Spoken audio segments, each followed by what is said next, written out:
for everybody that's watching, we're going to be entering into a recession. It's going to be scary. There's wars. There's a lot of things going on. We have an election next year. Now's the time to get in and buy. And hey, if rates go down, you can refinance. You can get a new loan.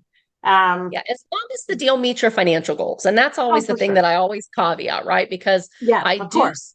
I do feel like there are too many that say, you definitely can refi. I think we will be able to refi and closer now than what Don't before. bank on But it what though. I but yes, don't bank Yeah. on it. Say if it does it cash flow to, if you need cash flow and that's your financial goal, more cash flow, don't do deals that don't cash flow. But if they do cash flow and then rates go down, then that's going to be gravy on the top, allowing you to pull out some equity and to be able to, create greater cash flow. So still only do really great deals. This is a time to be Mhm. cautious. It's not the time to, have FOMO and think, I've got to do a deal today. I haven't bought anything in months. I look at deals all the time, but I haven't had anything good enough to make me say, I'm willing to do that and take the risk of this in particular. Although I look at deals almost every single day with very few days off. So do really great deals that make sense. And then realize that there is more likelihood that next year you'll be able to refinance at a lower rate than you are today. Yeah, exactly. Make sure the property is cash flow, and 30-year fixed loans are the best bet.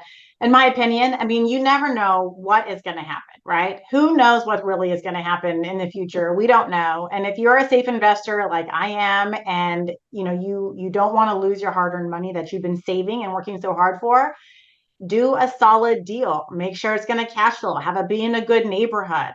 Um, don't count on saying I have to get a lower rate next year, or I'm going to do an ARM, or I'm going to do a DSCR loan with a prepayment penalty that's going to have a 5 or a 3-1 payment, and you're expecting to refinance next year. Just kind of remember some of those things and do really good deals. Make sure that they cash flow today, and if they cash flow even better tomorrow when you refinance, that's just the cherry on the top.